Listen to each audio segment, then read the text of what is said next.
Fanno, fanno, fanno, fanno.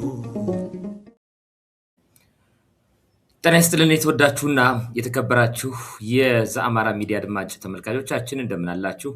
እንደምን ውላችኋል? እንደምን አምሽታችኋል? እነሆ የዕለታዊ ዝግጅታችን ከዚህ ሰዓት ጀምሮ ወደ እናንተ መድረስ ይጀምራል። ጋዜጠኛ አዲሱ ደረባ አዘጋጅ ያቀርብላችኋለሁ። በዘአማራ የዩቲዩብ ቻናል በሆነው በኮሮናሊሲስ የዩቲዩብ ቻናል እና በመረጃ ቴሌቪዥን በመላው ኢትዮጵያ የምንደመጥ ይሆናል። እስከ ፕሮግራማችን ፍጻሜ ድረስ አብራችሁን የምትቆዩ ከሆነ በርከት ያሉ ሀሳቦችን እየተጋራችሁ አብራችሁን ትቆያላችሁ። የኮሮናሊሲስ የዩቲዩብ ቻናልን ላይክ፣ ሼር፣ ሰብስክራይብ ያደረጋችሁ አብራችሁን ቆዩ። እንደዚሁም በመላው ኢትዮጵያ አማራ ክልል ጨምሮ በመላው ኢትዮጵያ የምትገኙ የመረጃ ቴሌቪዥን አድማጭ ተመልካቾቻችን እስከ ዝግጅታችን ፍጻሜ ድረስ አብራችሁን ትቆዩ በአክብሮት ጋብዛለሁ። እንግዲህ አገዛዙ ኃይል ከዕለት ወደ ዕለት የሽንፈት ጽዋን እየተጎነጨ ይገኛል። በቅርብ ጊዜያት የአብይ አህመድ አገዛዝ ታሪክ የሚሆንበት ጊዜ ሩቅ እንዳልሆነ በተግባር እያየን ያለነው። በተለይ የቆራጥ ኢትዮጵያውያን ጥምረት በከፍተኛ ደረጃ ወደፊት እየገሰገሰ ይገኛል። በአራቱም አቅጣጫ የውጊያ ፍልሚያው ፊሽካው ይነፋል። እሱን እንግዲህ አብረን ውጤቱን በጋራ የምንመለከተው ይሆናል። አብይ አህመድ በተስፋ መቁረጥ ውስጥ የተለያዩ ዲፕሎማቶችን እና ራሱን ጨምሮ በተለያዩ ሚዲያዎች እየተሽከረከረ ዲስኩር ሲያቀርብ ይውላል። እነዚህ ዲስኩሮቹ የሽንፈት ማሳያዎች ናቸው። እስኪ እንደው አብይ አህመድ ራሱን ጨምሮ የተለያዩ ዲፕሎማቶችንም በመላው የኢትዮጵያ ሜንስትሪሞች እና እንደዚሁ የሎካል ሚዲያዎች አማራጮች አማካኝነት እየቀረበ የተለያዩ ፕሮፓጋንዳዎችን የሚነዛበት ምክንያት ምንድን ነው? ውጊያውንና ጦርነቱን ፍጹም ህዝባዊ ለማድረግ ከፍተኛ እንቅስቃሴ እያደረገ ይገኛል። በተለይ የኦሮሞ ህዝብ ከሌላው ኢትዮጵያዊ ጋር ወደ ለየለት መተላለቅ እንዲገባ በከፍተኛ ደረጃ ቅስቀሳ እያደረገ ነው የሚገኘው። ምን ፍሬ አፈራለት? ምን አይነት እንቅስቃሴ እየተደረገ ነው የሚለው በዝርዝር እንመለከታለን። ከዛ በፊት ግን በይፋ በዛሬው ዕለት ዛሬ ወር ነገ የሚለቀቀውና በጣም በርካታ እንቶ ፈንቶ ዲስኩሮችን የያዘው የአብይ አህመድ ከኦቢኤን ከኦህዴድ ቴሌቪዥን ጣቢያ ጋር ያደረገው የኦሮምኛ ቃለ መጠይቅ ትሬለሩን አንድ አፍታ ሰምተን እንመለስና ምንድን ነው እያለን ያለው? በቀጣይ እቅዶቹ ምንድን ናቸው? ተስፋ መቁረጡን እንዴት ነው ልንመለከተው የምንችለው? ህዝቡን ወደ እልቂት ከመቀስቀስ አኳያ በተለይ በአምባገነኖች የፍጻሜ ዋዜማ ወቅት አምባገነኖች የሚያደርጓቸው ተግባራት ምንድን ናቸው? ዓለም አቀፍ ተሞክሮች ምን ያሳያሉ? ዓለም አቀፍ ተሞክሮች ያሳዩቸው ነገሮች ፍጻሜያቸው በምን ተደመደመ የሚለውን በስፋት እያነሳን ቆይታ እናደርጋለን። አንድ አፍታ አብይ አህመድን ሰምተነው እንመለስ።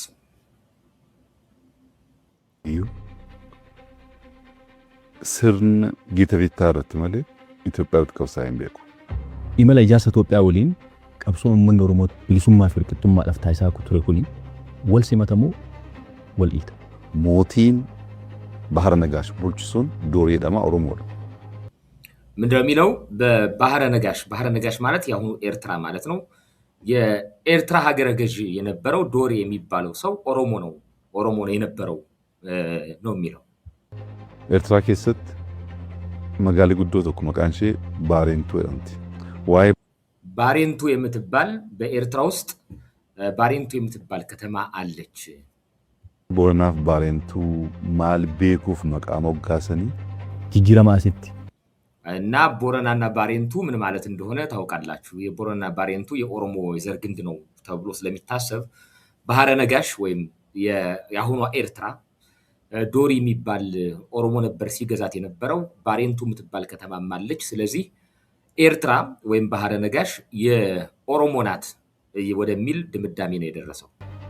ጋፍሌን ኡመን ኦሮሞ ቀበቴትን ቀብሳ ቱሬ ከምቱ ዴ ቤታ ምርግ ፉንዱረ ጋዜጠኛው የኦሮሞ ጥያቄዎች ተብለው ትግል ይደረጉ የነበሩትን ነገሮች አሁን ላይ እንዴት ታያቸዋለህ? ተመልሶላታል ወይ ብሎ ነው የሚጠይቀው። ከውሳይም ቤኩ ኢመላ ጃሰ ኢትዮጵያ ወሊን ቀብሶ ኡመን ኦሮሞ ቢሊሱማ ፍርቅቱማ ለፍታይሳ ኩቱሬ ኩሊ ወልሲ መተሙ ወልኢት ሞቲን ባህረ ነጋሽ ቡልቹሱን ዶሪ ደማ ኦሮሞodha. ኤርትራ keessatti magaalli guddoo tokko maqaan ishee Baarentuu jedhamti. Waa'ee Booranaaf Baarentuu maal beekuuf maqaa moggaasanii? jijjiirama asitti gaaffileen uummanni Oromoo qabatee ittiin qabsaa'aa ture kamtu deema.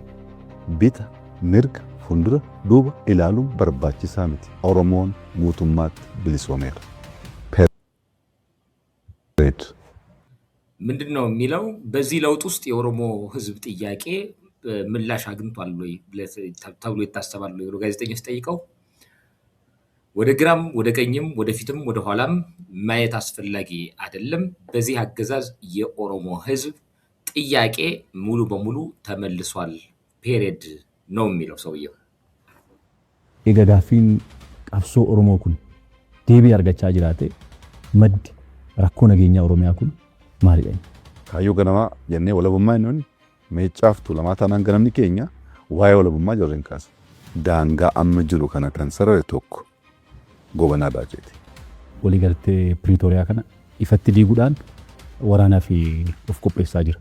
Namoonni kaleessa nuti mana hidhaa keessaa baasneetu bosona galee warra kaleessa hidhe wajjiniin hariiroo uummatee qabsaa jira. Maaliif harkifatee maaliif galma ga'uu dadhabe? ያው ትናንት የሰበሩን ትናንት ያሳደዱን ዛሬም አንድ ላይ ሊያሳድዱን ሊያፈናቅሉን ተባብረው እየመጡ ነው የሚለው ከንብራ ዲሲ ሆማ ወራና ቢዮሌሳ ለችን ጅሩ ጉቱማት ኦፍ ቡልቹ ማል በርባቸው ወይቴ ጋፊ ዱጋን ቀበል ኡጉማ መን ኦሮሞ አባ ደበሬቴ ተማራቻ ጅረሞ ዋን ኢሳፍ መሉን እርገንሞ ከምትላልቱ ሱኒ ዋንካ ከነፊ ቀበቴቱ ከንኬሞ ከወሊኒቲ ወሊን ቆደቹ ቀብና ቆፋኬ ሙርቴሱ እንደንዴሱ የደ ኩን ወልቂጡማ ጅቡራ ከመዱዳ መሪን አባኦ ሸኔ ወጂኒኒ ታስፈማ ቱሬ ጅር ማል ረገ ኦሮሞን ኢትዮጵያዳ ኢትዮጵያን ኢትዮጵያ ራንፈጠቁ ቱርቲ ሙምቺ ሚኒስቴራ እንግዲህ ኦሮሞ ኢትዮጵያ ነው እያለ ያለው አጠቃላይ ሁሉም ነገር ይገባናል፣ አጠቃላይ መልካም የተባሉ ነገሮች በሙሉ ይመለከቱናል፣ የኛ ናቸው። ይኸውልህ ባህረ ነጋሽ ወይም ኤርትራ የኦሮሞ ነው። ዶሪ የተባለው መሪ ኦሮሞ ነበር። ባሬንቱ የሚባል ከተማ እዛ አካባቢ አለ። ስለዚህ የኦሮሞ ወጣት ተነስና ከጎናችን ቁመ ታገል የምንለው ለዚህ ነው፣ እንድንታገል ነው። ጥያቄ ሙሉ በሙሉ ተመልሶልሃል እያለ ቅስቀሳ እያደረገ ነው ያለው። ይሄ ሰው ኦሮሚያ ውስጥ ቀርቦ ኤርትራ ያንተ ናት ይላል። በአማራ ውስጥ ቀርቦ ወልቃይትን እኔ ባልኖር ኑሮ ፋኖማ ለትግራይ አሳልፎ ሰጥቶት ነበር ይላል። በትግራይ ቴሌቪዥን ቀርቦ ወልቃይት ለአማራ እንዲሰጥ እነ ደብረ ጽዮን ፈርመዋል ይላል። ደብረ ማርቆስ ሄዶ የጎጃም ህዝብ አጼ ዮሐንስ ያደረገበትን ነገር አይረሳም ይላል። እንደገና በአማራ ቴሌቪዥን ደግሞ ቀርቦ የአጼ ዮሐንስ ገዳዮች ጋር ጥምረት የፈጠሩ ኃይሎች ኢትዮጵያን የጂኦግራፊ እስረኛ አድርገዋታል ይላል። ህዝብ ከህዝብ በማፋጀት የሚታወቅ አገዛዝ ነው። አሁን ደግሞ ወደ ለየለት የኦሮሞን ህዝብ ከሌላው የኢትዮጵያ ህዝብ ጋር ወደ ለየለት እልቂት ለማስገባት ህዝብን ከህዝብ ለማጫረስ የኢንተር ኤትኒክ ኢንጂነሪንግ ወይም ኢንተር ኤትኒክ ፖላራይዜሽን ውስጥ ለማስገባት ከፍተኛ እንቅስቃሴ እያደረገ ነው የሚገኘው። በተለይ ከአማራና ከሌሎች ህዝቦች ጋር የፕሮፓጋንዳና ወታደራዊ ዝግጅት በማድረግ የስርዓቱ ውድቀትን የሚያሳዩ እንቅስቃሴዎች እያደረገ ይገኛል። የመጀመሪያውን እስኪ ነጥብ በነጥብ ያገዛዙ አካሄድ ምን ይመስላል፣ ዓለም አቀፍ ተሞክሮ ምን ይመስላል፣ ምን ያሳየናል፣ ፍጻሜውስ እንዴት ይሆናል የሚለውን ያገዛዙን ውድቀት በሚያሳይ ሁኔታ እንደሚከተለው አቀርብላችኋል። የመጀመሪያው ነጥብ የህዝብ ለህዝብ እልቂት የመቀስቀስ ባህሪ ያላቸው አምባገነኖች ሲሸነፉ ከህዝብ ጉያ ስር የመደበቅና ህዝቡን ተነስተህ ግጠምልኝ የማለት ተጋደልልኝ የማለት ባህሪ ያላቸው። ይህ ባህሪያቸው ደግሞ የራሱ የሆነ መገለጫ ነው። አንደኛው መገለጫቸው እኛ ከወደቅን ያንተ ብሔር ወይም እኛ የወጣንበት ብሔር ወይም ህዝብ ያልቃል፣ መብቱ ይገፈፋል፣ የታሪክ ተበቃዮች ይመጡና ሂሳብ ያወራርዱበታል በሚል በህዝቡ ዘንድ የጋራ የፍርሃትና የስነ ልቦና ከበባ መፍጠር፣ በስነ ልቦና እንዲከበብ ኢሪቴት እንዲሆን፣ አይ ምንም መጥፎ እንኳን ቢሆን ኢቭን አብይ አህመድ ለኦሮሞ ህዝብ እንኳን መጥፎ ቢሆን እሱን ጠብቀን ካልያዝ ነው የአብይ አህመድ የሰራው ወንጀል በዛ ምክንያት የኦሮሞ ህዝብ ላይ ሂሳብ ሊያወራድ የሚመጣ የሆነ አካል አለ ብሎ ህዝቡ እንዲያስብ ስራ ይሰራሉ። አምባገነኖች እንደዚህ ናቸው ባህሪያቸው። የጁቬናል ሃቢያሪማና አገዛዝ በሩዋንዳ ታውቁታላችሁ። የሁቱ ህዝብ በቱትሲዎች ሊጠፋ ነው የሚል የፍርሃት ፕሮፓጋንዳ በወቅቱ በነበረው አርቴሌም በተሰኘው ሬዲዮ በስፋት ይነዛ ነበር። ቱትሲዎች ከመጡ የሁቱን ህዝብ ሊያጠፉ ነው የሚል እና የሁቱ ህዝብ በከፍተኛ ደረጃ በኢንተርሃም ወይ በመንጋ ኃይል በወጣት ኃይል በተደራጀ ሁኔታ ቱትሲዎች ላይ የተቀናጀ ሁለንተናዊ ጥቃት እንዲሰነዝር ከፍተኛ ቅስቀሳ ይነዛ ነበር። ይህን የሚያደርገው በሁቱ ብሔር ስር ተደብቆ ስልጣን ላይ የነበረው የጁቬናል ሃቢያሪማና አገዛዝ ነው። ጠብቁኝ አለበለዚያ ቱትሲዎች ከመጡ ያጠፉናል የሚል ቅስቀሳ በአርቴሌም በኩል በከፍተኛ ደረጃ ይነዛ ነበር። አብይ አህመድም እሱን ነው የሚያደርገው። የኦሮሞ ህዝብ ሰሜኖች ተባበሩብኝ ይላል። ታስታውሳላችሁ በደምና በአጥንት የተገኘውን የኦሮሞ ነፃነት ሰሜኖች ሰሜናውያንን ተብሎ ተባብረው ሰይፍ ይዘው እየመጡ ነውና የኦሮሞ ህዝብ ተነስቶ ሊመክታቸው ይገባል ብሎ በኦሮምኛ ወለጋ ላይ ነቀምት ላይ ያደረገውን ቃለ መጠይቅ ታስታውሳላችሁ። እንደዚህ ነው አብይ አህመድ የትም ቢሄድ በግለሰብ ደረጃ አንተን ቢያገኝህ ወይ አንቺን ቢያገኝሽ ስለ ጓደኛሽ ወይም ስለ ጓደኛ ስለ ትዳር አጋርህም ሊሆን ይችላል ሰው ሳያማልህ አይወጣም። አብይ አህመድ ተፈጥሮ ይሄ በቃ ዝም ብሎ መቀመጥ አይችልም። የደካሞች ባህሪ ነው። በነገራችን ላይ ስለ ሰው ስለሆነ ነገር ማውራት የደካሞች ባህሪ ነው። አብይ አህመድ በድክመት የሚያክለው ሰው የለም። የአልበሽርን አገዛዝ የኡመር አልበሽር አገዛዝ እንደዚሁ በዳርፉር አመጽ በነበረበት ወቅት የአረብ ብሔረሰቦች አረብ የሆኑ በሱዳናውያንም ሆነው አረብ የሆኑ በአረብ ማንነት ያላቸው ፒውር አፍሪካን ያልሆኑ ብሔረሰቦችን በአፍሪካ ብሔሮች ልትዋጡ ነው ማለት ሱዳናዊ ሆኖ በአፍሪካ ብሔሮች ልትዋጡ ነው በሚል በፍርሃት በመቀስቀስ ለከፍተኛ ጦርነት አዘጋጅቷቸው ነበር። ታስታውሳላችሁ። አረቦች ላይ የተቃጣ አንዳች አደጋ በማስመሰል ቅስቀሳ ያደርግ ነበር አልበሽር። በጣም የሚገርም ነው። ነገር ግን የሩዋንዳው አገዛዝ በአርቴሌም በኩል ያን ያህል ፕሮፓጋንዳ ሲነዛ የነበር የሩዋንዳው አገዛዝ ቢሆን በፖል ካጋሜ ይመራ የነበረው አርፒኤፍ በተሰኘ የታጠቀ ኃይል ከፍተኛ ወታደራዊ ምት ደርሶበት አብዛኛው ኃይሉ ተመቶ መሪዎቹ እንደዛ ቅስቀሳ ሲያደርጉ የነበሩ እኛ ከጠፋን እኮ ዋጋ የለህም የሚጠብቅ ኃይል የለም ቱትሲዎች መጥተው ያጠፋዋል ሲሉት የነበሩ ኃይሎች ወደ ኮንጎ ጥለው እንዲፈረጠጡ ሆነዋል። አሁን ሩዋንዳ አንዷ በጣም በልማት የምትታወቅ ሰው ነች። መሪውም እስካሁን ፖል ካጋሜ ነው። የዛን ጊዜ 1994ቱን የቱትሲዎችና የሁቶችን እልቂት የመሩ ሰዎች ሲያወሩ እንደነበረው የሁቶች ላይ የተቀናጀ እልቂት ሳይሆን የሆነው ሩዋንዳ በከፍተኛ ደረጃ በልማት በአብሮነት በሰላም በዲሞክራሲ የምትታወቅ ሀገር ነው የሆነችው እነ ፖል ካጋሜ ከያዟት በኋላ። ፖለቲከኞቹ ግን ለስልጣን ማደራጃ ሁቶችን ቅስቀሳ አድርገው ከ800 ሺህ በላይ ኦልሞስት አንዳንዶቹ 1 ሚሊዮን ነው ይላሉ 90 ቀን ባልሞላ ውስጥ ያን ሁሉ ቱሲ ከጨረሱ በኋላ ህዝቡን ሊታደጉት አይደለም ሊሞቱለት ፈቃደኛ አልሆኑም። ወደ ኮንጎ ጥለው ነው የፈረጡት። በኋላ ግን ህዝቡ ምንም የገጠመው ያን ሁሉ በደል እንኳን አድርሶ የገጠመበት ችግር የለም። በኢትዮጵያ ህዝብ ታሪክ ውስጥም እሱ ነው ሀብን የሚያደርገው። የኦሮሞ ህዝብ ጥቃት የሚያደርስብህ ኃይል ይመጣል፣ ተበቃዮች ይመጣሉ፣ አብረህ ውጣና መክት እንደሚለው አይደለም አብይ አህመድ። ወራትን ጠብቆ አዲስ አበባ ሲከበብ አብይ አህመድ ጥሎ ወደ ዱባይ ይፈረጥጣል። ያን የሚፈጠር ምንም ነገር የለም። የኦሮሞ ህዝብ ታርጌት አድርጎ የሚያጠቃ የትኛውም ኃይል አይኖርም። ምክንያቱም ጥሉና ጠቡ ያለው ከአገዛዙ ጋር ነው። በሱዳን የኡመር አልበሽር አገዛዝ ቢሆን በ2019 ታሰው አሁን የዛሬ 6-7 ዓመት ከፍተኛ ህዝባዊ አመጽ እና እምቢተኝነት ነው የነበረው። በራሱ የሰራዊት አዛዦች ሁሉ ሳይቀር ከስልጣን ተወግዶ በእስር ወደ እስር እንደወደቀ ታስታውሳላችሁ። እነዚህ ሁለተኛው እንደዚህ አይነት የአምባገነኖች መገለጫዎች የታሪክንና የጂኦፖለቲካ ትረካዎችን ማዛባት ላይ ብርቱ ሆኖ መገኘታቸው ለሀገራቸው ቀናኢ ፖሊሲ በመንደፍ ሀገር በማልማት በማሳደግ ውስጥ አታገኟቸውም። ነገር ግን ጂኦፖለቲካዊና የታሪክ ትረካዎችን በማዛባት ይታወቃል። የህዝብን ድጋፍ ለማግኘት ሲባል ታሪካዊ እውነታዎችን ማዞር መጠምዘዝ ይወዳል። የኤርትራና የቀይ ባህር ግዛት የኦሮሞ ነው ይሏቸው። ኦሮሞ እኮ ጎንደር ውስጥ አለ ይሏቸው። የኦሮሞ ደምደሜ ነው ብሎ የጎንደር ወጣት የወጣው ዝም ብሎ ለተረት ሳይሆን በጣም በርካታ ኦሮሞዎች ጎንደር ውስጥ ስለሚኖሩ ነው፣ ስለተዋለዱ ነው። እና አጼ ምኒልክም ያለ በካፋ ስልጣን ላይ አልቆየም። ይቅርታ፣ አጼ ምኒልክም ያለ ጎበና ስልጣን ላይ አልቆየም። ጎበናም ያለ ምኒልክ አልቆየም። እና አሁን እኔ አጼ ምኒልክ ነኝ፣ እኔ አገር መሪ ነኝ። አማራዎች ደግሞ ጎበና ሁኑልኝ ነው፣ እንደ ጎበና ገብሩልኝ፣ እንደ ጎበና ሁኑልኝ ነው።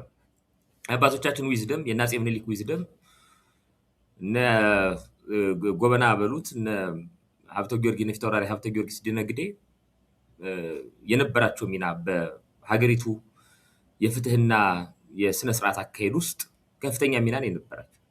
ችሎት ሁሉ ይመሩ ነበር። እንደ ንጉስ ሆነው እንደ ፊታውራሪ ሀብተ ጊዮርጊስ ድነግዴ የንጉስ ችሎት የሚመሩበት ወቅትና አጋጣሚም ነበር። ይሄንን ነው እንግዲህ ከፍተኛ የዲሞክራሲና የአመራር ዊዝደም ልዕልና ከፍተኛ የበላይነት የነበራቸውን አባቶቻችንን እንደ ማሳያ በማንሳት በአማራ ቴሌቪዥን ቀርቦ የውሸት ትርክት የታሪክ ማዛባት ስነስርዓት የሚሰራ ተዋልደናል። አጼ በካፋ ብቻውን አይደለም የኦሮሞ ዘር አለበት እንደዚህና እንደዛ ይሏቸዋል። እና እንደዚህ አይነት እንቅስቃሴዎች ህዝብን ለማደናገር ቢደረጉ እንቅስቃሴዎች ናቸው። ስሎቦዳ ሚሎሶቪች በታላቋ ዩጎዝላቪያን ወደ ስንት ሀገር እንደበተናት ታውቃላችሁ? ወደ ክሮሻ፣ ሞልዶቫ፣ ቦስኒያ ሄርዞጎቪና፣ በኋላ ላይ ቦስኒያ ሄርዞጎቪና የተባለው ማለት ነው፣ ሰርቢያ፣ በጣም ወደ በርካታ ሀገሮች ነው የተገንትን ያለው እና ከክሮአት ወገን የሆነው ወይም የክሮሻ ተወላጅ የነበረው ኃይል ይመራ የነበረውን ቀጥ ለጥ አድርጎ ይመራ የነበረውን አገዛዝ በኋላ ስሎቦዳ ሚሎሶቪች ከሰርብ ብሔር የወጣ ነው። ከዛ በመውጣት የሰርብን የበላይነት ለማንገስ ሲባል የኮሶቮን ታሪክ የቦስኒያን ታሪክ በሙሉ ጠቅልሎ ለሰርቦች ብቻ የመስጠት አባዜ ነበረበት። የሰርብ ታሪክ የሰርብ ናሽናሊዝምን ያቀነቅን ነበር እና የቦስኒያን ብለው የኮሶቮን ታሪክን ብለው እየጠቀለለ የሰርብ የበላይነትን ለማቀናጀት ከፍተኛ ደረጃ ይሰራ ነበር።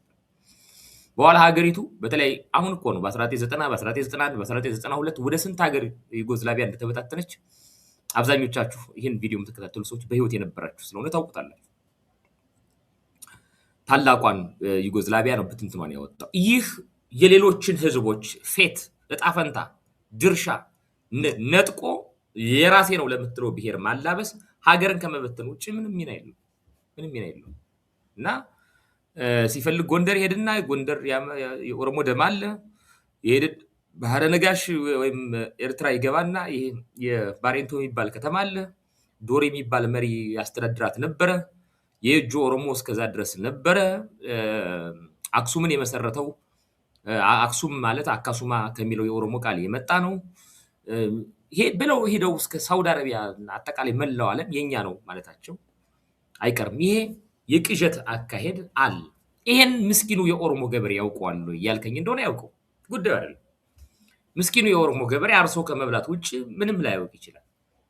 በእያንዳንዱ ገጠር ላይ የሚገኝ አርሶ አደሩ የኦሮሞ ገበሬ የኢሊት ነኝ ባዩ በአብይ አህመድ የሚመራው የኤትኒክ ናሽናሊስቱ የሚመለከተው ጉዳይ አይደለም። ይሄ ግን ኃይል ግን ብሔርን የመሰልቀጥ አካሄድ በከፍተኛ ደረጃ ይሰራል። ሳዳም ሁሴንም ቢሆን የኩርድ ህዝብን ታሪካዊ ጥያቄዎች ወደ ጎን በመተው የፋርስ ወይም የኢራን ቅጥረኞች ናቸው በማለት ሀገራዊ ትረካውን የነበረውን ጥያቄ ያዛባል። እውነታን የመካድ ነው። ቢትራያል ኦፍ ዘ ፋክት በከፍተኛ ደረጃ ነው የሚታየው። የኩርድ ህዝብ መሰረታዊ ጥያቄ አለኝ እያለ እነዚህ የፋርሶች ተላላኪዎች ናቸው፣ ቅጥረኞች ናቸው፣ የኢራኖች ተላላኪዎች ናቸው የሚል ተቀጥያ ይሰጣቸው ነው። ልክ አሁን እንደሚለው ፋኖ የራሱ ኮዝ የለውም ብለው እንደሚናገሩት ማለት የግብፅ ተልዕኮ አራማጅ ነው፣ የሻዕቢያ ተላላኪ ነው፣ የህወሓት ተላላኪ ነው፣ የሱዳን ተላላኪ ነው እያሉ እንደሚናገሩት የታሪክ እውነቶችን፣ መሰረታዊ ኮዞችን፣ ጂኦፖለቲካዊ እውነቶችን በማዛባት ህዝብ ማደናገር የአምባገነኖች ባህሪ። ምንም ቢሆን ግን ስሎቦዳ ሚሎሶቪችም ቢሆን በ2000 ዓመተ ምህረት በህዝባዊ አመጽ ነው ስልጣኑን ያጣው። ስልጣኑን ማጣት አይደለም። ስሎቦዳ ሚሎሶቪች የዩጎዝላቪያው ተይዞ ወደ ሄግ ወደ አይሲቲዋይ ወደ ሄግ ተልኮ በስር ላይ እንዳለ ህይወቱ ያለፈ ሰው ነው። የእነ አብይ አህመድ ዕጣ ፈንታም ይህ የሚሆንበት እድል ከታሪክ እውነት ስለማንወጣ ሳዳም ሁሴንም እንደዚሁ በጉድጓድ ውስጥ ተሸሽጎ ከተያዘ በኋላ እንግዲህ ታውቃላችሁ በስቅላት እንደተቀጣ እንደዛ ሲደነፋ ህዝብን ከህዝብ ለማባላት እንደዛ ሲያራክስ የነበሩ ሰዎች ፍጻሜያቸው እንደነዚህ። ግን ትናንት እንደነገርኳችሁ አምባገነኖች ከታሪክ አይማሩ። እኛ የተለየን አምባገነኖች ነን ብለው የማሰብ ባህሪ ያላቸው። ከሳዳም ሁሴን የተለየው አምባገነን ነኝ፣ ከስሎቦዳ ሚሎሶቪች የተለየው አምባገነን ነኝ፣ ከጋዳፊ የተለየው አምባገነን ነኝ፣ ከኢዲ አሚን ዳዳ የተለየው አምባገነን ነኝ፣ ከፖል ፑት የተለየው አምባገነን ነኝ የሚል በቅዠት የተሞላ አካሄድ አላቸው ሁሉም አምባገነን። ነገም ከአብይ አህመድ በኋላ አንድ የሆነ ሚስተር ኤክስ ወይ ሚስተር ዋይ የሚባል አምባገነን ድንገት ከ200 ዓመት ወይም ከ100 ዓመት በኋላ ቢመጣ ከአብይ አህመድ ውድቀቶችና ከአብይ አህመድ የታሪክ ሂደት የሚማረው ምንም ነገር የለም። የተሻልኩ አምባገነን ነኝ ብሎ ነው የሚያስበው። አምባገነኖች እዝነ ህሊና የማሰብ የሞራል እንትኑ ስለሌላቸው የሞራል ሚዛኑ ስለሌላቸው ይሄን ማመዛዘንና ማሰብ አይችሉም። ሌላው የአምባገነኖች መገለጫ ህዝብን ያስታጥቃሉ፣ ያደራጃሉ፣ ሚሊሻዎችን የብሔር ሚሊሻዎችን ያደራጃሉ። የሶሳይቲውን ሚሊታራይዝ ያደርጉታል። በሆነ ግሩፕ ከፋፍለው መደበኛ የሀገር መከላከያ ሰራዊት የሚባል አለ። እሱን ለመቆጣጠር ጥረት ያደርጋሉ። ከዛ ውጭ ደግሞ የተለያዩ ንዑስ የሚከላከሉላቸውን ኃይሎች ያደራጃሉ። አሁን ታውቁ ከሆነ የህዝብ ለህዝብ እልቂቱ ከመጀመሩ በፊት በሩዋንዳ የኢንተርሃሞዌ የተባሉ የወጣቶች ጥቃት ከፋች ቡድኖች በአገዛዙ ታጥቀውና ሰልጥነው በስፋት ተበትነው ነበር በመላው ሩዋንዳ። በሙአመር ጋዳፊ ዘመንም ቢሆን ህዝባዊ አመጹ በከፍተኛ ደረጃ ሲበረታበት በሊቢያ ምድር መደበኛ ሰራዊቱ እየከዳው ወደ መጨረሻ እየከዳው አንዳንዴም እየተሸነፈ ሲመጣበት የጎሳ ሚሊሻዎችንና የውጭ ቅጥረኞችን ወደ ማደራጀት አልፎ ነበር። አብይ አህመድም እንደዛ ነው የሚያደርገው። ገዳ ኮማንዶ ብሎ ለብቻ ያደራጃል። ጋቸና ሲርና ወይም የስርዓቱ ደጀን ብሎ ለብቻ አደራጅቷል። ወጣት ኮሬ ነገኛ ብሎ እንደገና ለብቻ ቡድን አቋቁሟል። እና ልዩ ልዩ የህገወጥ በብሔሩ ስም የተደራጁ ሚኒሻዎችን የኦሮሚያ ልዩ ኃይል፣ የኦሮሚያ ሚኒሻ፣ ኮሬ ነገኛ መዋቅር ያለው በስነ ስርዓት የታጠቀ ኃይል ነው የምነግራችሁ። ኮሬ ነገኛ የሚባል ኃይል፣ ጋቸና ሲርና የሚባል ኃይል፣ ገዳ ኮማንዶ የሚባል ኃይል በስርዓት ያደራጅ እና ይሄ ኃይል አት ዘ ኤንድ ኦፍ ዘ ዴይ ሶኮልድ መከላከያ ተብየው በኢትዮጵያ ኃይሎች ተሸንፎ እንኳን ስልጣኔን መጠበቅ ካልቻለ በብሔር ስም ያደራጇቸው ነገዳ ኮማንዶ ነው ኮሬ ነገኛ እንደ ምናምን ተደራጅተው ስልጣኔን ለመጠበቅ ይዋደቃሉ። የኦሮሞነት ኮዝ ይዘው ይዋደቃሉ። ስለዚህ ይሄን ለማድረግ ደግሞ አስቀድሞ ሰሜኖች እንደዚህ ያደረጉ ምናምን ሲል ይኖራል ማለት።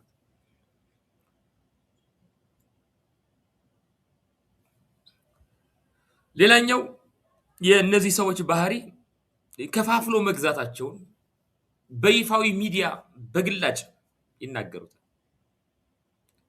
አብይ አህመድ በኦቢኤን ቀርቦ የሀገርን የጋራ እሴት ማነጽ አይደለም አላማው። የሚናገረው በኦሮምኛ ነው። ለታርጌት ኦዲየንሱ የኦሮሞ ህዝብ። አብይ አህመድ በትግራይ ቴሌቪዥን ቀርቦ የሚናገረው በትግረኛ ነው። ታርጌት ኦዲየንሱ የትግራይ ህዝብ። አብይ አህመድ በአሚኮ በአማራ ቴሌቪዥን ቀርቦ በአማርኛም ቢናገር ታርጌት ኦዲየንሱ ግን አማራ ስለ ኦሮማራ ያወራል፣ ስለ አምባቸው ያወራል፣ ስለ ሰኔ 15ቱ ያወራል፣ ስለ ማያወራው ነገር የለው።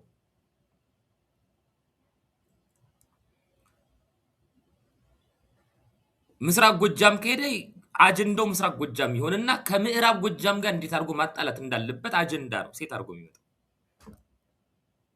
በአማራ ቴሌቪዥን ከቀረበ ቀርቦ ብሎ ሲል የነበረው አማራን እንደ ህዝብ በጠላትነት ፈርጆ ሲያጠፋው የነበረ ማን ነው ብሎ ሲናገር ነበር። በቃ አላማው እሱ ነው። አፍተር ኦል ከቲፒኤልኤፍ ጋርም ቢሆን በይፋ ለመስራት ፕሪቶሪያ ድረስ ሄዶ የተስማሙ አብይ አህመድ ፋኖ አይደለም። ያም ቢሆን ለሱ ሲሆን ብጽዕና ነው፣ እንደ ብጽዕና ነው የሚወሰደው፣ እንደ ጽድቅ ነው የሚወሰደው። የሰሜን ዕዝ ተመታ ባለበት ወቅት የራሴ መከላከያ ሰራዊት ናቸው ያላቸው ሰዎች ወደ ኤርትራ ሲገቡ ራቆታቸውን ሲገቡ የኤርትራ ህዝብ ልብስ አልብሶ አብሮኝ ተዋግቷል። የኤርትራ መንግስት ሻቢያ ባይኖር ኖሮ ዘንድሮ መጨረሻችን አብቅቶ ነበር ነው ሲል የነበረው። ማንም ግን መንግስታዊ ሪስፖንሲቢሊቲ የሌለበት የገቨርንመንታል ሪስፖንሲቢሊቲ የሌለበት የትኛውም የታጠቀ ኃይል ከኤርትራ መንግስት ጋር ድጋፍ ካገኘ ቀጠናዊ ትስስር ከፈጠረ እንደ ባንዳና ባዳ ያስቆጥራል።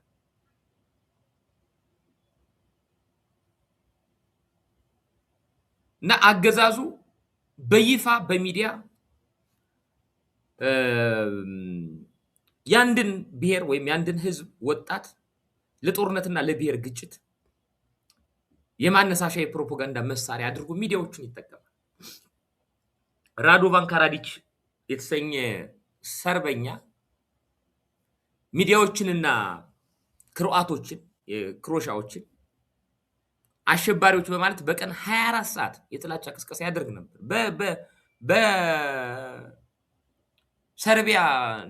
በሰርቢያ ናሽናሊዝም የሰርቢያን ኢትኒክ ናሽናሊዝም ወይም ደግሞ የዩጎዝላቪያ የመገነጣጠል ጉዞ ውስጥ ነው ነገራቸው። ካራዲች 24/7 ክሮአቶች ላይ ታርጌት ያደረገ ዘመቻ ይዘምት ነበር። የሚዲያ ጥቃት የሚጀምረው በሚዲያ ነው። ጆሴፍ ጎብልስን ታውቁታላችሁ አይደል? ማስታወቂያ ሚኒስትር ሆኖ የመንግስት ሚዲያን አይሁዶችን እና አናሳ ብሔር ሶኮል ማይኖሪቲስ የሚባሉትን ለማጥፋት ሙሉ በሙሉ የመንግስት ሚዲያን ይጠቀም ነበር በጀርመን ናዚ እንቅስቃሴ ወቅት። ጆሴፍ ጎብልስ ይባላል። ካራዲች ሰርበኛው ካራዲች በስተመጨረሻ የጭንቁ ቀን ሲመጣ ስሙንና መልኩን ቀይሮ ለ13 ዓመታት ያህል ለመሸሸግ በቅቶ ነበር። በኋላ ግን አንገቱን ተይዞ እድሜ ልክ የተፈረደበት ሰው። ጎብልስም ቢሆን በርሊን ዋና ከተማዋ የጀርመን በሶቪየት ህብረት ጦር ስትከበብ ከነቤተሰቡ ራሱን ነው ያጠፋው። ጎብልስ አብይ አህመድ አቅምና ድፍረት ኖሮት ራሱን ከነቤተሰቡ ጋር አዲስ አበባ ስትከበብ የማጥፋት ሞራልና አቅም ልዕልና ላይ ደርሷል ወይ ሌላ ጥያቄ ሆኖ በየሚዲያው እየዞረ በህዝብ ላይ ወጣቶችን ህዝባዊ እልቂት ለማስነሳት የሚያደርገው እልቂት ግን ፍጻሜው ከዚህ ያለፈ እንዳልሆነ ማሳያ። ሌላው የአምባገነኖች እና የዘረፈጅ ስርዓቶች አንዱ መገለጫቸው የፖለቲካና የውጊያ ጥያቄን የፖለቲካ ጥያቄን የብሔር ግጭት ማስመሰል። ፋኖ፣ ኦላ፣ ቲፒኤልኤፍ፣ ኡጉጉሙ፣ ኦብነግ፣ የጋምቤላ ነፃ አውጪ ግንባር፣ የደቡብ ህዝብ ነፃ አውጪ፣ የቤንሻንጉል ነፃነት ንቅናቄ፣ የቤንሻንጉል ታጣቂዎች፣ እነዚህ ሁሉ ኃይሎች የሚያደርጓቸው ወታደራዊና ፖለቲካዊ ውጊያዎች በኦሮሞ ህዝብ ላይ የተከፈተ የሰሜኖች ጥቃት አስመስሎ በማቅረብ በህዝቡ ጉያ ስር ተደብቆ ህዝቡን ሺልድ ማድረግ ጋሻ መከታ ማድረግ ነው ጥያቄ እንቅስቃሴ። በሽር አልአሳድ የህዝቡን ዲሞክራሲያዊ ጥያቄ በአላዊት እምነት ተከታዮች የሚባሉት እነሱ ላይ የተከፈተ የሱኒዎች ጥቃት አድርጎ ነበር የሚወስደው። ሱኒዎች በአላዊት የእምነት ተከታዮች ላይ የከፈቱት ሃይማኖታዊ ጥቃት አድርጎ ነበር ለህዝቡ የሚነግረው።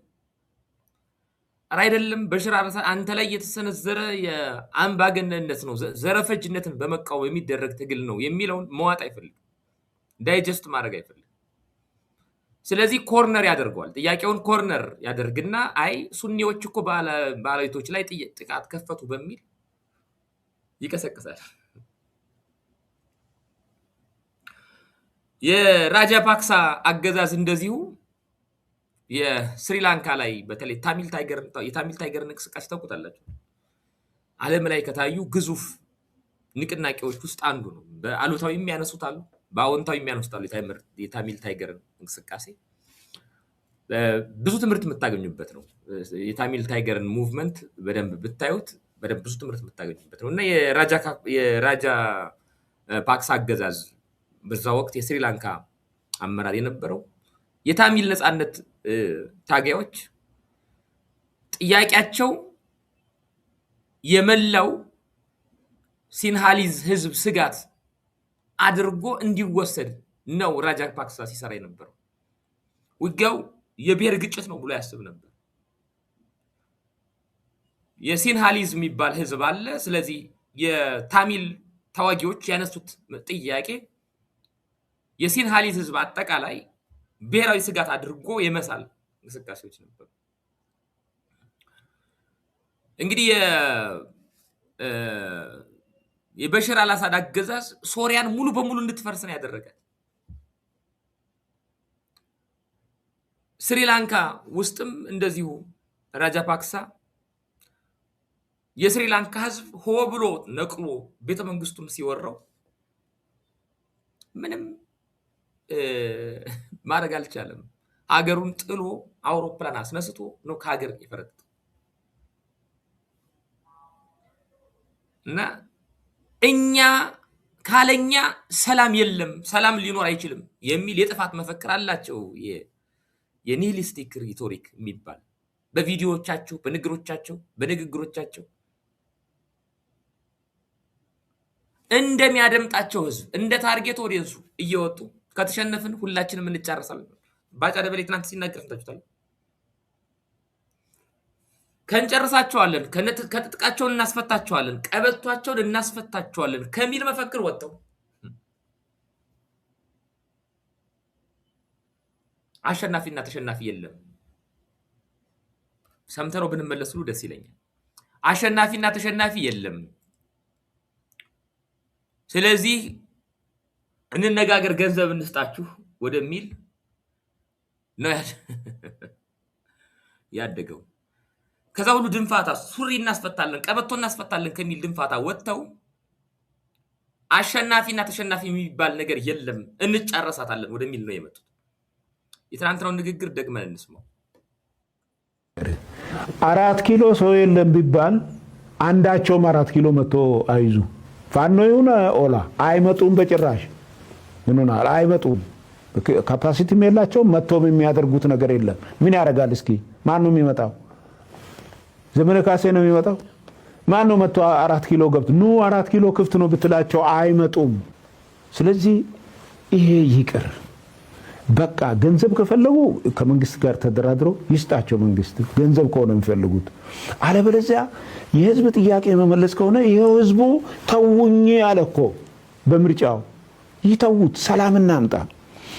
ሰላም ካልመጣ አሁን መጨረሻው መጨራረስ ካልሆነ በስተቀር ውጤቱ አሸናፊ ተሸናፊ የሚባል ነገር የለውም። እንደምታዩት ነው። አሸናፊ እናሸንፋለን፣ ትጥቅ እናስፈታለን፣ ቀበቷቸውን ሁሉ እንፈታለን ነበር አልመፈክሩ። አሁን አሸናፊና ተሸናፊ የሚባል የለም ወደሚል መጥተዋል። አይ ትንሽ ቆይተው አልቻልንም እንደሚሉ ምንም ጥርጥር የለውም። አልቻልንም፣ በዚህ ድፍረታቸው በነካጃቸው አልቻልንም ብለው ቢጨርሱት በጣም ጥሩ ነበር እና እኛ ከሌለን መጨራረስ ነው የሚሆነው ህዝብ ላይ። አሁን ህዝቡ ነው የሚቀሰቅሱት፣ የኦሮሞን ህዝብ እንጨርሳታለን እንደ ህዝብ ነው ጥያቄ ያለብን ምናምን የሚል ራሳቸው መመልከት እንኳን አይፈልጉም። ተስፋም ለህዝቡ ያሳዩትም እንጨርሳለን ነው የሚሉት እንደዚህ በግልጽ ማለት እና የዛየር የድሮ ዛየር አሁን ኮንጎ የሞቡቱ ሴሴ ሴኮ አገዛዝ ሁሉ ጊዜ ይናገር የነበረው ነገር አለ ከኔ በኋላ የኢቭን የውቅያኖስ መሙላትና ጥፋቱ ላይ ይሆናል እኔ ከሌለው በቃ ሀገር አትኖርም እያለ ይፎክር ነበር ኮትዲቯር ውስጥም እንደዚሁ አይነት አመራር ነበረ በተለይ ሎረንት ባግቦ የተባለ ሰው በ2010 ምርጫ ከተሸነፈ በኋላ ስልጣን ካልያዝኩ ሀገሪቷ ተፈራረሳለች በማለት ሀገሪቱን ወደ እርስ በርስ ጦርነት ነበር ይከተታል ሞቡቱ ሴሴ ሴኮ ተቃዋሚዎች ኪንሻሳ ሲገቡ ኮንጎ ኪንሻሳ ሲገቡ ወደ ሞሮኮ ነው ጥሏቸው የተፈረጠው ያው ጥቂት ነው የቆየው በስደት እንዳለ ሞቷል ባግቦም ኮትዲቯራዊ ባግቦ የራሱ ቅጥር ግቢ ተሰብሮ ገብቶ በቁጥጥር ስር ውሎ ወደ አይሲሲ ዓለም አቀፍ ወንጀለኞች ፍርድ ቤት ቀርቧል እና እንዲህ አይነት ባህሪ ያላቸው ናቸው ሌላው የነዚህ ሰዎች ባህሪ የሲቪል ተቋማትንና ወጣቱን ለኪሳራ ማዘጋጀት ነው ሆን ብለው የመጨረሻ ዘመናቸው ሲቃረብ የኦሮሞን ወጣት ለትምህርት ለስራ ለልማት ሳይሆን ለአገዛዙ ስልጣን መጠበቂያ የመስዋዕት በግ ማድረግ ጥፋቶችን በሙሉ እሱ ተጠያቂ ነው የስኬፕ ጎቲንግ የጦስ ዶሮ ማድረግ መስዋዕት ማድረግ አይነት ስራ ነው የሚሰራው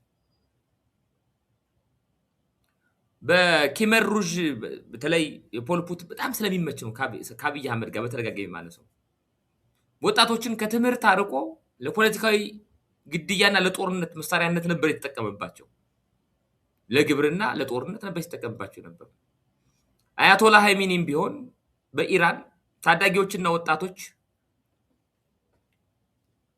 የጠላት የቦምብ የማይንፊልድ የሚባለው ፈንጅ የሚቀበርባቸው ቦታዎችን ለማጽዳት የመስዋዕት በግ ያደርጋቸው ነበር ግን ከፍተኛ ውድቀት ተጎናጽፈዋል ለኦሮሞ ህዝብና ለተቀረው ኢትዮጵያዊ ጥሪዎችን ማስተላለፍ እንፈልጋለን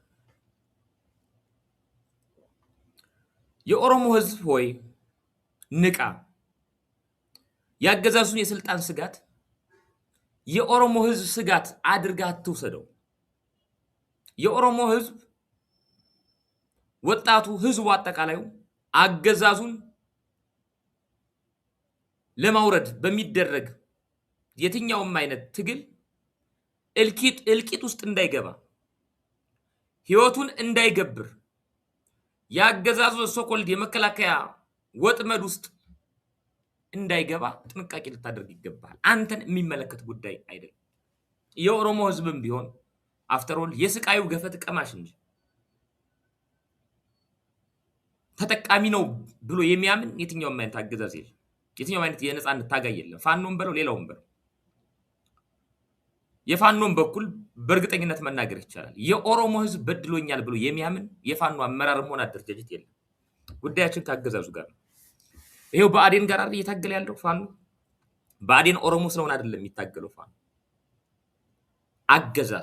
አገዛዙ ከኦሮሞ የወጣ ከአማራ የወጣ ከየትኛውም ኃይል የወጣ ከየትኛውም ብሔር የወጣ አገዛዝ የአማራ ህዝብ የመኖር ያለመኖር ትሬት ነው የሚል ድምዳሜ እንዳንኖር አድርጎናል ከኦሮሞ ወንድሞቻችን ጋር እኩል እንዳንኖር አድርጎናል ከትግራይ ወጣቶች ወንድሞቻችን ጋር እኩል እንዳንኖር አድርጎናል ለይቶ ሊፈጀን ተነስቷል ነው አገዛዙ ይሄ አገዛዝ የኔ ነው ብለህ አድሚት እንዳታደርግ በፍጹም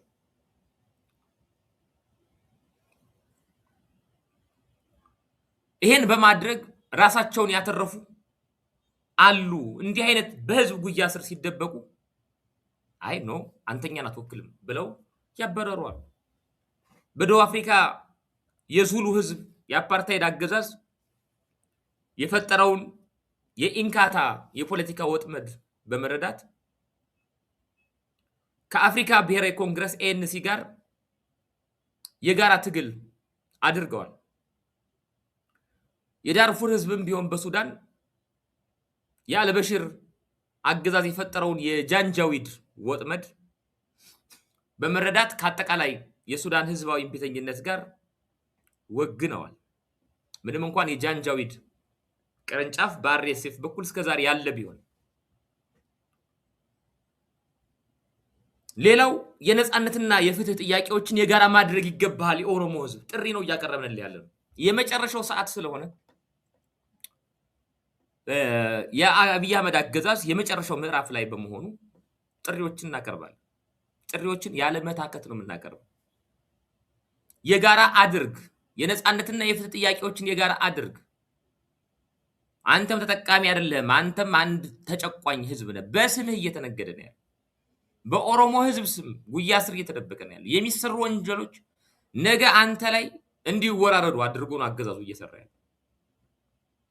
ስለዚህ የኦሮሞ ህዝብ አማራው፣ ወላይታው፣ ጉራጌው፣ ትግሬው፣ ሌሎች ህዝቦች ጥያቄያቸውን ከአምባገነኑ አገዛዝ እንጂ እርስ በርሳቸው አለመሆኑን እንድትገነዘብና ከህዝብ ትግል ጎን እንድትቆም ጥሪ ማቅረብ እንፈልጋለን።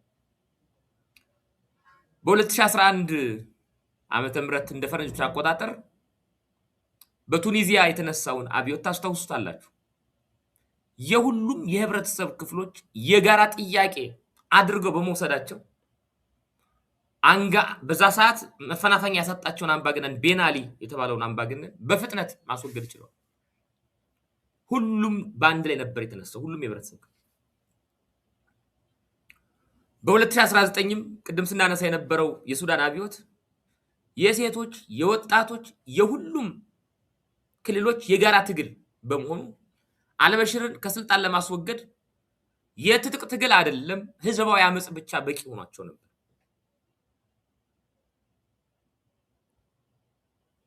ሌላው ጥንቃቄ ማድረግ አለብህ። የብሔር አደረጃጀቶች ውስጥ አገዛዙ የስልጣን ማቆያ ኢንፎርስመንት ይሆነኛል ያደራጃቸው እንደ ጋቸና ሲርና፣ ኮሬነገኛ፣ ገዳ ኮማንዶ ምናምን በሚሉት ወዘተ ባለመሳተፍ ሚናህን መወጣት ትችላለህ።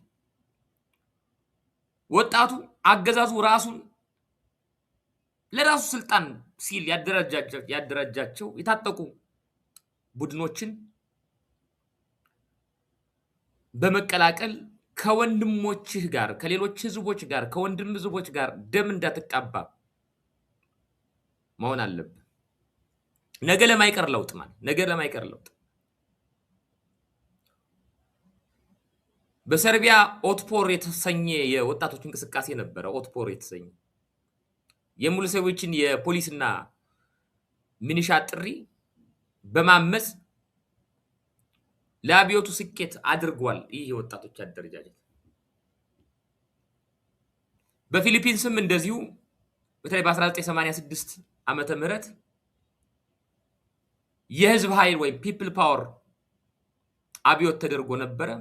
የሰራዊት አባላት በህዝብ ላይ መተኮስ እምቢ ብለው ነበር። ስለዚህ የሚኒሻ አባላት የታጠቃቸው አባላትም ራሱ ብትሆኑ the people of power ማሸነፉ አይቀርም። ህዝብ እምቢ ያለው አገዛዝ ጸንቶ አይጸናም። የታሪክና የጂኦፖለቲካ ፕሮፓጋንዳዎችን በንቃት ማክሸፍም በእጅጉ አስፈላጊ ነው። አገዛዙ ቀይ ባህር የኔ ነው፣ የኤርትራ ህዝብ ኦሮሞ ነው፣ የጎንደር ህዝብና የኦሮሞ ህዝብ የተዋለደ ነው፣ ግዛቱም የኛ ነው እያለ የሚያሰራጨውን አደገኛና አውዳሚ አጀንዳና ትርክት በተለይ የኦሮሞ ልሂቃን እንጥፍጣፊ የማሰብ የማገናዘብ ህዝብ የመምራት ነገን እናያለን ብላችሁ የምታስቡ ልሂቃን ካላችሁ፣ ምሁራን ካላችሁ፣ አክቲቪስቶች ካላችሁ በይፋ እንዲወገዝ ማድረግ አስፈላጊ ነው። የናዚ ፕሮፓጋንዳን ለማክሸፍ የጀርመን ምሁራን በስደት ሁሉ ሆነው ሳይቀር ከፍተኛ ተጋድሎ ያደርጉ ነበር። በቦስኒያ ጦርነት ወቅት ገለልተኛ የነበሩ ምሁራን የሰርብ አምባገነኖች የራሳቸውን ብሔር አምባገነኖችን ሁሉ ሳይቀር የሐሰት የታሪክ ትረካዎችን ሲያጋልጡ ኖረዋል። ይሄን በማድረግ ህዝብህን ነው የምትታደገው። አንድ የኦሮሞ ኤሊት አይ በኦሮሞ ጉያ ስር ሊደበቅ የሚያንዣብበውን አገዛዝ ኖ ማለት መቻልህ ህዝብህን ነው እንድትታደግ የሚያደርግህና በዚህ መሰለፍ መቻል አለባችሁ። የሞራል እሴትን አስጠባቂ የህዝብ ኮምፓስ የሆኑ ባህላዊና ሃይማኖታዊ አባቶች እምቢተኝነታቸው ማሳየት አለባችሁ። ምንም እንኳን እስከዛሬ በተግባር በተፈተነ ሁኔታ የህዝብ አለኝታነታችሁን በተግባር ባታሳዩም ከዚህ በኋላ ምናልባት እድል ካላችሁ በአበገዳነት የተደራጃችሁ የሃይማኖት አባቶች፣ የሀገር ሽማግሌዎች በአገዛዙ ሴራ ሳትታለሉ እምቢ ማለት መቻል አለባችሁ። ያገዛዙን የከፋፍለ ግዛ ተራ በተራ የማጥፋት ሴራ አብሮ በጋራ መታገል ያስፈልጋል። ሰሜኖች ተባበሩብን ሲሉ አይ ሰሜን አቅጣጫ ነው ማለት ያስፈልጋል። ሰሜንም አቅጣጫ ነው። ስለዚህ የመላው ኢትዮጵያን የጋራ የፖለቲካ ንቃት ነው ይሄን ንቅናቄ የፈጠረው ማለት መቻል አለበት። ከሰሜን አካባቢ ያላችሁ ፖለቲከኞችና ጋዜጠኞች ታጋዮችን ብትሆኑ ሰሜኑ ተባብረን እናጥቃ ምናምን ከሚል አውዳሚ ትርክት መውጣት አለባችሁ። የሚያታግል የጋራ ኮዝና ዓላማ ነው እንጂ አቅጣጫ አይደለም። ሶኮልድ ሰሜን የሚባለው አማራው፣ ትግሬው ምናምን ተጨቁኗልና ካልቸራል ሳውዝ የሚባለው ደቡብ ሌላውን ጨምረህ እናጥቀውና ደግሞ እንግዛ የሚለው አስተሳሰብ እኛና እነሱ የሚል አስተላለፍ ስለሚፈጥር አውዳሚ ነው እንደ ሀገር። ስለዚህ የምንታገለው በኮዝ ነው፣ የሚያታግለን ኮዝ ነው እንጂ ተቧድነን አይደለም። የቡድን ጨዋታ እንደ እግር ኳስ ጨዋታ ሰሜኖቹ በዚህ ደቡቦቹ በዛ የሚል ትርክት አይደለም። ስለዚህ እንዲህ አይነት ትርክቶችን የኦሮሞ ህዝብም ሌላውም የማስቀረት የማጥፋት ታሪካዊ እንቅስቃሴ ማድረግ መቻል ያስፈልጋል። የአማራ ህዝብ እንደዚሁ እና ሌሎች ጭቁን ህዝቦች ከዚህ በኋላ በጣም በጥንቃቄ መንቀሳቀስ ያስፈልጋል። ትግሉ ከአምባገነኑ አገዛዝ እንጂ ከኦሮሞ ህዝብ ጋር አለመሆኑን በማስመር መናገር ብቻ ሳይሆን ተደጋጋሚ ቅስቀሳዎችን ማድረግ ያስፈልጋል። በሚዲያ በተለያዩ የፕሮፓጋንዳ ማሽኖች ቅስቀሳ በማድረግ በወታደራዊ መግለጫዎች ትግሉ ከአምባገነኑ ስርዓት ጋር ብቻ መሆኑን የማያወላውል አቋም ማሳየት ያስፈልጋል። በኤንሲ በደቡብ አፍሪካ ከአፓርታይድ ስርዓት ጋር ይደረግ የነበረው ትግላችን ከአፓርታይዱ ስርዓት ጋር እንጂ ከሌሎች ከነጩ ህዝብ ጋር አይደለም በማለት ከፍተኛ ድል ተቀዳጅተዋል። በአልጄሪያ የነጻነት ትግል ወቅትም ኤፍኤልኤን ከፈረንሳይ ቅኝ ገዢዎች እንጂ ከፈረንሳይ ህዝብ ጋር አይደለም በሚል የአልጄሪያ ምሁራንና ታጋዮች ባደረጉት እንቅስቃሴ ከፍተኛ ዲፕሎማሲ ድጋፍ ኢቭን አልጄሪያን ያልወረረው የፈረንሳይ ህዝብ እንኳን ደግፏቸው ነፃ እንዲወጣ ወይም አልጄሪያን የወረረውን የፈረንሳይን መንግስት ፈረንሳውያን ራሳቸው እንዲቃወሙት ማድረግ ችሏል። ስለዚህ የወታደራዊ ዝግጁነትን ማጠናከር አገዛዙ ሊከፍተው ላሰበው አጠቃላይ ጥቃትና የብሔር ግጭት ነው መልክ ለማሳዝ አሁን ብቸኛ መዳኛ ኦሮሞን እንደ ኦሮሞ ማስነሳት ብሎ ነው እየሰራ ስለሆነ ለዚህ ዝግጁ ሆኖ መገኘት የራስን ህዝብና ኃይል በተቀናጀ መልኩ መጠበቅና ማደራጀት በእጅጉ አስፈላጊ ነው። ከዚህ ጎን ለጎን ከኦሮሞ የነጻነት እና ተቃዋሚ ኃይሎች ጋር ስልታዊ ውይይቶችንና እንቅስቃሴዎችን ማድረግም አስፈላጊ ነው። ከኦሮሞ ህዝብ ተወካዮች ጋር፣ ከታጠቁ ኃይሎች ጋር፣ ከአክቲቪስቶቻቸው ጋር ያገዛዙን ሴራ የሚያከሽፍ የጋራ የፖለቲካና የኮሙኒኬሽን መድረክ መፍጠር፣ መወያየት፣ አትሊስት እልቂቶችን ማስቀረት እንኳን ባይቻል መቀነስ ይቻላል የሚል ምክር ሐሳብ አለ። የፎርስስ ፎር ፍሪደም ኤንድ ቼንጅ የተሰኘ የተቃዋሚዎች አደረጃጀት ነበረ በሱዳን። የሲቪልና የታጠቁ ኃይሎች እነዚህን አደራጅተው በአልበሽርን የጣሉበት መንገድ ትልቅ አስተማሪ ነው። ውይይት የጋራ ኮመን አንደርስታንዲንግ ኮመን ኮንሰንሰስ የጋራ ኮንሰንሰስ ላይ እንዲደርሱ ማድረግ ተችሎ ነበር። በኮዴሳም እንደዚሁ ድርድር በሚደረግበት ወቅት የተለያዩ ተቃዋሚዎች የጋራ ግንባር ፈጥረው ነበረ በደቡብ አፍሪካ። ስለዚህ የተለያዩ ተቃዋሚዎችን ግንባር ስትፈጥር በተለይ የኦሮሞን ህዝብ ሽልድ ለማድረግ እየተነሳ ስለሆነ አገዛዙ ይህንን ለመምታት ከራሱ ከኦሮሞ ህዝብ የወጡ ተቃዋሚዎችን የነጻነት ተፋላሚዎችን በአግባቡ ያካተተ እንቅስቃሴ ማድረግ በእጅጉ አስፈላጊ። የአገዛዙ የሚከፍተውን የስነ ልቦና ጦርነት ሳይኮሎጂካል ዋርፌር በሚገባ መመከት አስፈላጊ ነው። የሚያሰራጫቸው በተለይ የፍርሃት የመለያየት ዜናዎች በፋኖና በአጋር ኃይሎች ሚዲያዎች በኩል በቅጽበት ጊዜ ሳይሰጡ በቅጽበት ማስተባበል እውነታውን ለህዝብ ማቅረብ በእጅጉ አስፈላጊ ነው። የሚማረኩ ምርኮኞችን የኦሮሞ ተወላጅም ሆነ የትኛው በአግባቡ ሪዲኩል ሳይደረግ ሳይዋረድ በአግባቡ መያዝ አስፈላጊ ነው። በተለይ የኦሮሞ ልዩ ኃይል ወይም ሚኒሻ አባላትን በጥሩ ሁኔታ ማስተናገድ አገዛዙ ይገድላችኋል የሚል የፍርሃት ፕሮፓጋንዳ ሲነዛባቸው ስለነበር እሱን ማክሸፍ በእጅጉ አስፈላጊ ነው። ስለዚህ ከአብይ አህመድ ውድቀት በኋላ ምንም ጥርጥር የለውም የጋራ የሽግግር የትራንዚሽናል ጀስቲስ ይሰፍናል። የሰላም ራዕይ ለሀገሪቱ ማቅረብ ትራንዚሽናል ጀስቲስ የሚቀርብበትን መንገድ ቻርተሮችን ነድፎ በአግባቡ ማቅረብ በእጅጉ አስፈላጊ ነው። ስለዚህ የታሪክ ተሞክሮችንም አያይዘን አይተናል። እንዳየነው ህዝብን ከህዝብ ጋር ለማጫረስ የሚሞክሩ አምባገነኖች መጨረሻቸው ውርደት፣ ስደት፣ እስራት ወይም የከፋ አሰቃቂ ሞት እንደሆነ የተረጋገጠ የታሪክ እውነት ነው። ስለዚህ አምባገነኑ አገዛዝ የመጨረሻ እየተጫወተ ያለው ወይም እየሳበ ያለው የቁማር ካርድ ውድቀቱን የሚያሳይ የመጨረሻ ንቅዘቱን የሚያሳይ እንጂ ድል አድራጊነቱን ጥንካሬውን የሚያሳይ አይደለም። ስለዚህ የኦሮሞ ህዝብ፣ የአማራ ህዝብ እና መላው የኢትዮጵያ ህዝብ ያገዛዙ የስልጣን ማራዘሚያ ወጥመድ ውስጥ ሳይገቡ የጋራ ጠላታቸው የሆነውን አምባገነኑን ስርዓት በጋራ በመታገል የህዝቦች ዘላቂ ሰላምና ህልውና መረጋገጥ እንዳለበት የዛሬው መልእክቴ ይሆናል ማለት ነው። በአንተ ጉያ ስር ተደብቆ ህዝብን ሊያጠቃና ነገ ሂሳብ እንዲወራረድብህ የሚፈቅድ የትኛውንም አይነት የአብይን ፕሮፓጋንዳ እንድትመክተው ጥሪ ማቅረብ እንፈልጋለን። በበሰለ በሰከነ ሁኔታ የምንንቀሳቀስበት የመጨረሻው ምዕራፍ ላይ እንዳለን ሁላችንም ልብ ልንል ይገባል። በርካታ ሀሳቦች ነበሩ። ከዚህ በላይ ግን ጊዜም ስለማይፈቅድልን በቀጣይ በሌሎች ርዕሶች በድጋሚ የምንገናኝ ይሆናል።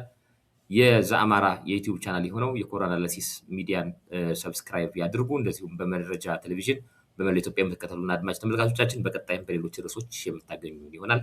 ስለተከታተላችሁን ከልብ እናመሰግናለን። ጋዜጠኛ አዲሱ ደረበ ነበርኩ። ጤና ይስጥልኝ።